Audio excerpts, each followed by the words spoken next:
আসসালামু আলাইকুম বন্ধুরা, আমি কম্পিউটার ক্যারিয়ার পক্ষ থেকে মোহাম্মদ শাকিল আহমেদ বলতেছিলাম। আজকে টিউটোরিয়ালে আমি আপনাদের শেখাবো কি করে মাইক্রোসফট অফিস 2013 ইনস্টল দেওয়া যায়।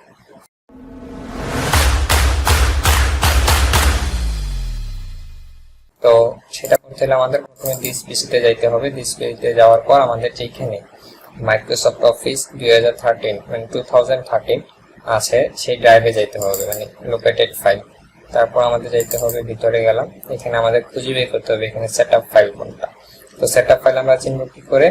যেই ফাইল নেমের শেষে এক্সটেনশন .exe থাকে, আমি আবার বলতেছি, যেই ফাইল নেমের শেষে এক্সটেনশন .exe থাকে সেটাই হচ্ছে আপনাদের সেটআপ ফাইল। তো .exe অনেকে কম্পিউটারে দেখা যাবে না, হাইড করা থাকবে। সেটা আনতে হলে আমাদের কি করতে হবে? এই যে এখানকার ভিউ অপশনে যাইতে হবে। যাওয়ার পর এখানে file name extension tick mark করে দিতে হবে। দেখেন আমরা আনটিক করলে এখানে .exe টা চলে যাচ্ছে, আর যদি আমরা টিক মার্কটা অন করে রাখি তাহলে এটা আসতেছে।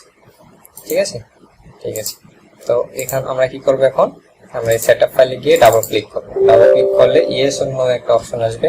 সেটা দ্বারা বুঝতে যাচ্ছে যে আমরা কি কম্পিউটারে এটা ইনস্টল করতে যাচ্ছি, আদৌ ইনস্টল করতে চাচ্ছি নাকি না। যদি ইনস্টল করতে চাই তাহলে ইয়েস দিব, আর যদি আমরা না চাই তাহলে নো দিব। আমার ইনস্টল করার প্রয়োজন আছে, আমি ইয়েস দিলাম। তো দেওয়ার পর দেখেন দুটো অপশন আসছে, একটা হচ্ছে ইনস্টল নাও, একটা হচ্ছে কাস্টমাইজ। ইনস্টল নাও দিলে আমাদের মাইক্রোসফটের ভিতরে যতগুলা অ্যাপস আছে সবগুলো ইনস্টল হয়ে যাবে। আর যদি কাস্টমাইজ দেই, কাস্টমাইজ বলতে এখানে আমার যে সফটওয়্যারগুলো প্রয়োজন হবে না, যেমন আমার ইনফো পাতার প্রয়োজন হয় না, আমি নট অ্যাভেলেবেল দিয়ে দিলাম। লাইন্সের প্রয়োজন হয় না, নট অ্যাভেলেবেল দিয়ে দিলাম। ওয়ান নোট প্রয়োজন হয় না, নট অ্যাভেলেবেল। এরকম করে আমাদের যেগুলো প্রয়োজন হবে না, মানে আমাদের খুব বেশি কাজে লাগতেছে না, বা আমার ব্যক্তিগতভাবে এগুলো প্রয়োজন হয় না, যার কারণে আমি এগুলা কি করতেছি, অফ করে রাখতেছি, যে এই সফটওয়্যারগুলো ইনস্টল হওয়ার প্রয়োজন নেই। শুধুমাত্র অ্যাক্সেস, এক্সেল, তারপর হচ্ছে পাওয়ার পয়েন্ট আর ওয়ার্ড ইনস্টল হবে। আর যদি এখান থেকে কোনো একটা ভুলবশত এরকম করে নট অ্যাভেলেবেল দিয়ে দেয়, সেক্ষেত্রে আমরা কি করতে পারবো? রান ফ্রম মাই কম্পিউটারে ক্লিক করে দেবো, তাহলে এটা সিলেক্টেড হয়ে যাবে। আচ্ছা, এই পর্বটা যাওয়ার পর আমরা কি করব? আর একটু খেয়াল রাখতে হবে আমাদের এই ফিচারের গুলা যেন ভুলেও, আমাদের তো এগুলোর প্রয়োজন নেই। অনেকে ভাবতে পারেন যে অফিস টুল আমাদের লাগে না, অফিস ফিচার লাগে না, এগুলো করা যাবে না, মানে মাইক্রোসফট ওয়ার্ডের নিচে আর আসা যাবে না, কেমন? তারপর আমাদের যেতে হবে ইনস্টল নাওতে। আমরা ইনস্টল নাওতে একটা ক্লিক করবো, রাইট বাটনে, সরি লেফট বাটনে একটা ক্লিক করব। তারপর আমাদের কম্পিউটার নির্দিষ্ট কিছু একটা সময় নেবে, নেওয়ার পর আমরা ইনস্টল হওয়ার পর্যন্ত অপেক্ষা করি একটু, দেখেন কি হয়।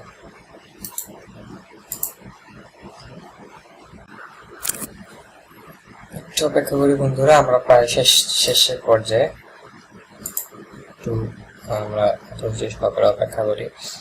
আজকের এই ইনস্টলেশনের পরে আমরা নেক্সট ভিডিওতে আপনাদেরকে দেখাবো কিভাবে মাইক্রোসফট অফিসের কিছু সেটিংস আছে যেগুলো ঠিক করতে পারবে, সেগুলো পরে আলোচনা করছি। দেখেন আমাদের এটা ইনস্টল হয়ে গেছে, আমরা ক্লোজ দিব, তারপরে দেখবো আদৌ ইনস্টল হয়েছে কিনা বা ফাইলটা আমরা খুঁজে পাচ্ছি কিনা।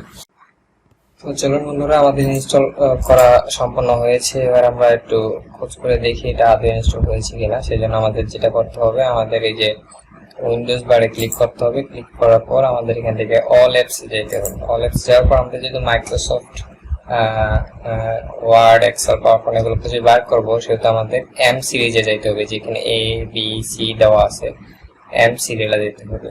যে এই যে 13তে আসলাম, যেখানে এখানে অ্যাক্সেস আছে, এক্সেল আছে, পাওয়ার পয়েন্ট আছে, ওয়ার্ড রয়েছে। আমি ওয়ার্ডে ক্লিক করলাম, দেখুন আমারটা কত সুন্দর ওপেন হচ্ছে।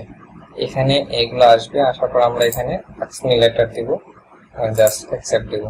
তারপর এখান থেকে শুধু নেক্সট ক্লিক করবো, খুবই সোজা। নো থ্যাঙ্কস, মেবি লেটার, এটা ক্লিক করবো। No thanks, maybe later, next, all ডান।